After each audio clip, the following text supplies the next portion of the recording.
A good melody gets stuck in people's heads, connects with them, and makes them remember your tracks. So today, we're going to talk about 5 easy tips to make awesome melodies.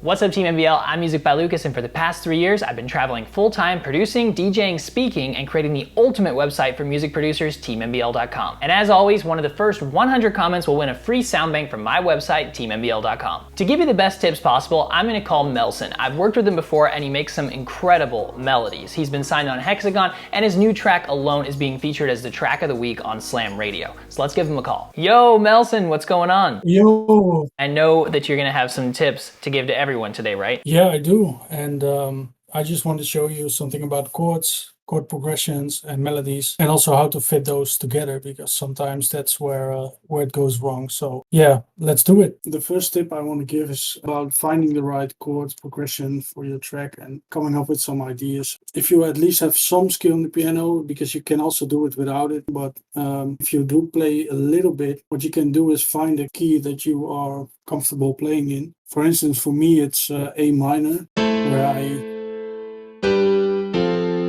just know which chords I can hit and which notes. It's like muscle memory for you at this point. Yeah, and I start with this vocal. I found this vocal on Splice, and I'm gonna try to make a track around this. So Okay. You won't go fooling me twice now, baby. Oh yeah. I'm sorry, that's the way it ends. as you can see, the key of the vocal is already in the title, so it's C minor. If I just don't have any idea yet, I only found the vocal, and I'm just gonna... You won't go fooling me twice now, baby.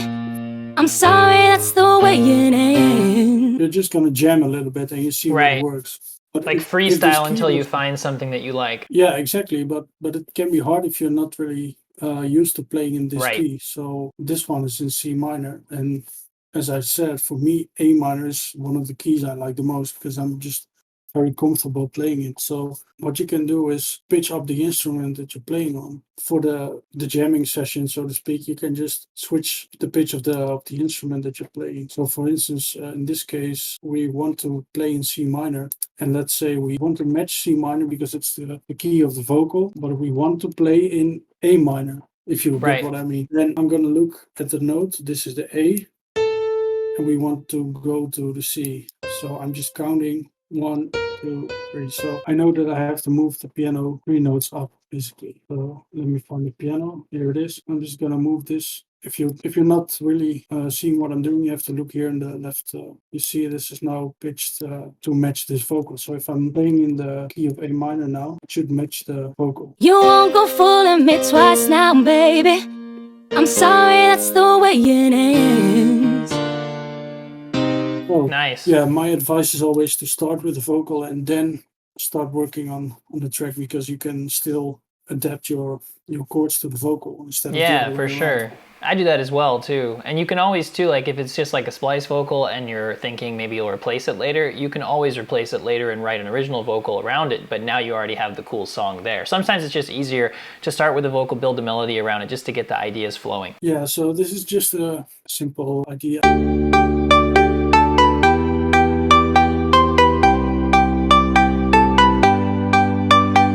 I was thinking, like, what would I do normally to make this Yeah. a bit more interesting? This automation I'm going to explain later, but it didn't do anything right now because the reverb was not on. But for some melodies, it's really nice to have some delay, especially when you have like short notes like ting, ting, ting, ting, ting. Right, like a plucky If melody. you get those things in the middle. Yeah, exactly. If you have long notes, it won't work that well. You can see that if I'm adding some delay to it now, it gets a little bit more like of a bouncy type of effect.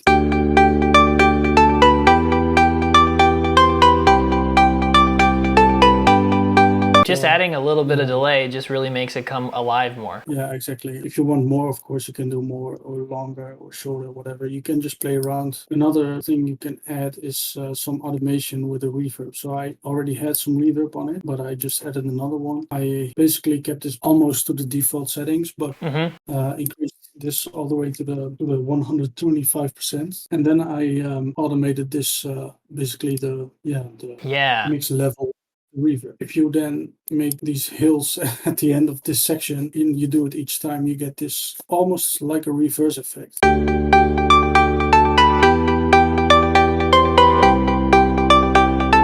This is a really good point, because I think that Yeah. sometimes you feel like you have maybe like a melody that's not very exciting, or it's just, kind of basic sounding, but it's those little effects you do that really bring it alive and make it stand out. Yeah, sometimes it's all what it needs. You could still add some more notes, and that's what I Yeah. also wanted to show you. In this point in the melody, I just heard it in my head that this was playing. So that was a little tiny. Another point could be to make it double the size and add a variation to it. So copy and paste it, it will be twice as long. And Yeah. then, especially in the endings, you can add variations. So let's add something here.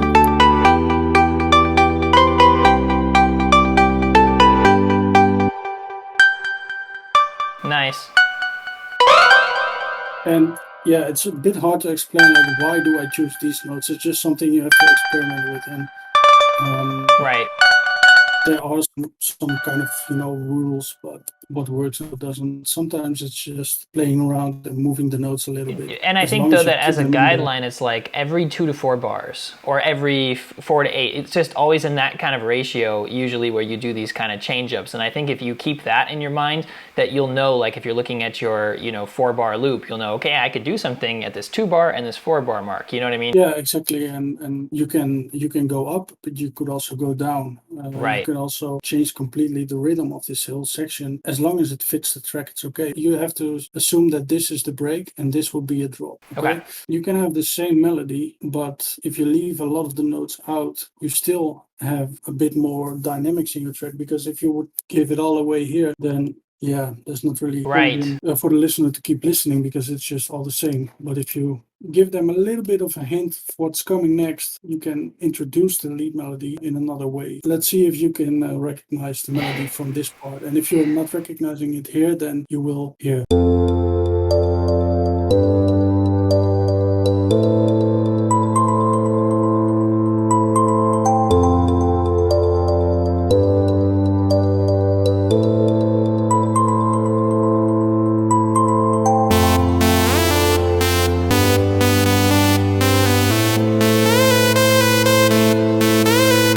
I would normally start with a melody like this. Then you would make it more basic from there. Yeah, so I would That makes sense. go to the break and see, like, okay, what are the key notes? Well, that's this one.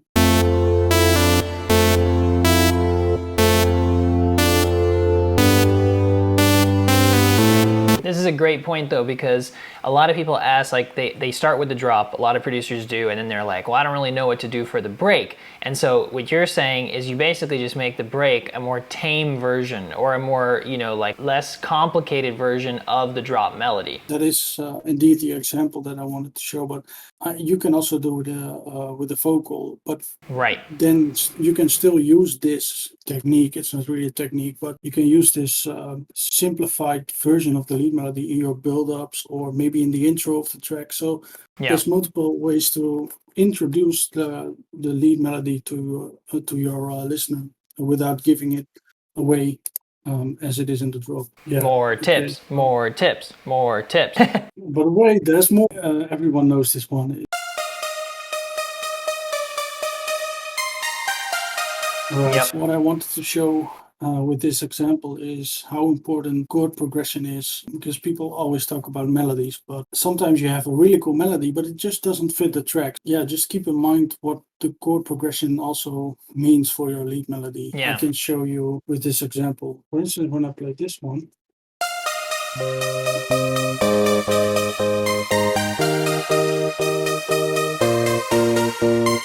It's not like it's not fitting the chords. It's not like it's out of key or anything. But it's just that it doesn't have the power that it has when you hear the original. It goes together so well. I think it talks about how just because something is on key, it doesn't mean that it, like the chord progression, that it doesn't mean that it's the best for the track. Yeah, exactly. If you look at this melody, it's really simple, but indeed it doesn't mean that it fits to every C minor chord progression.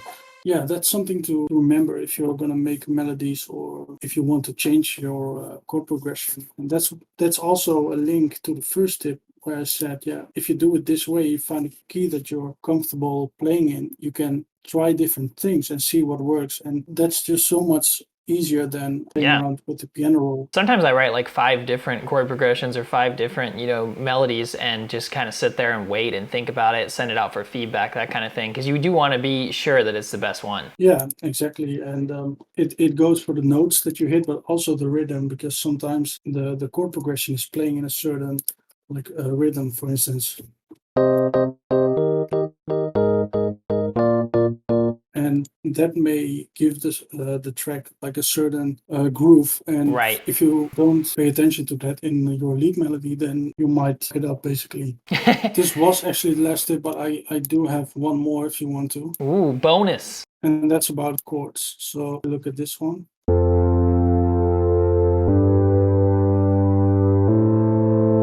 These are just really the basic chords. So this is F, and then G, and then A. It's really basic, but it does work for some tracks. I did not really add any additional notes, but if you do, you can get some cool variations and make the chords stand out a bit more. I can do this by myself, and that's not to be arrogant or something, but if you don't hear this by yourself, yeah, it's hard to explain how to do it. But I think if you're at this point in your production career, then you probably know how to do this, and you probably hear that this doesn't fit.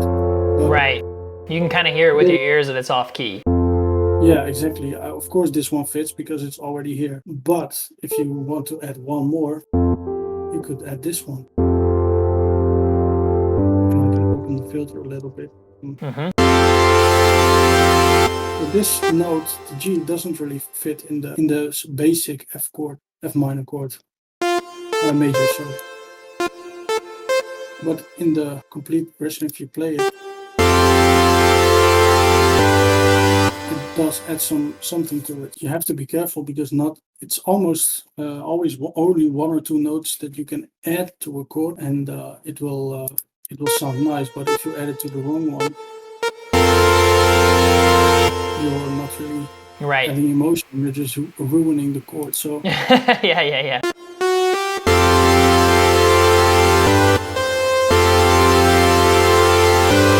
One, because this can work, but then you would probably have to do it like this. And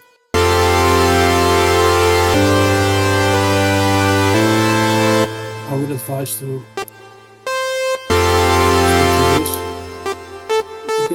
you can play an A in this chord, I think. But yeah, it's not really adding so much. So sometimes it's better just to keep it simple. Yeah. But I already know that in this last one, this one is gonna work. Basically, the tip here is to look for 1 to 2 additional notes that'll harmonize and kind of make the chord more interesting and unique, but not kind of sound like too much or kind of out of place. Yeah, and I mean, people at the real music education schools, they're gonna say, this is what is this? These are just sevenths, and I don't know what. But for someone that doesn't really have a lot of is not really musically trained, I try to explain it in a way that you can sort of understand what we're doing and try it for yourself, because production for me has always been something that I just tried, and by doing it I learned new stuff, and I saw what worked and what didn't work. So I didn't really read a book or something, and for some people that might help to read a book, but for me, especially in the beginning, it didn't really help. So I just was playing around, and I learned a lot by just doing it. And it does help if you see other people playing around as well. And that's what I also saw in older Avicii tutorials on Future Music magazine.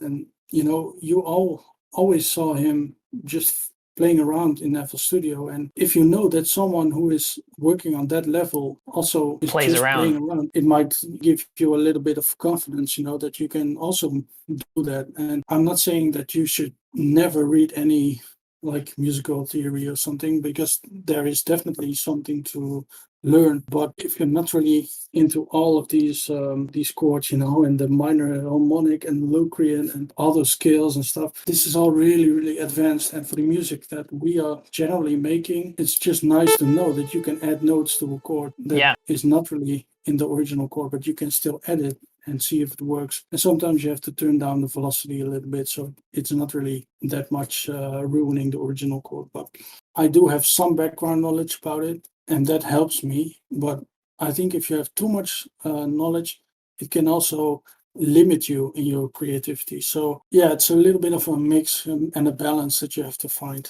That's it for Melson. Make sure to give this video a thumbs up and subscribe to be notified about future videos. If you like my tips here, I also have a membership that has helped many artists get signed by top record labels. And unlike other memberships that only help you improve your music, me and my team of signed artists, managers, and DJs help you improve your music, grow your socials, build your brand so you can really grow. And now, some more helpful producer videos.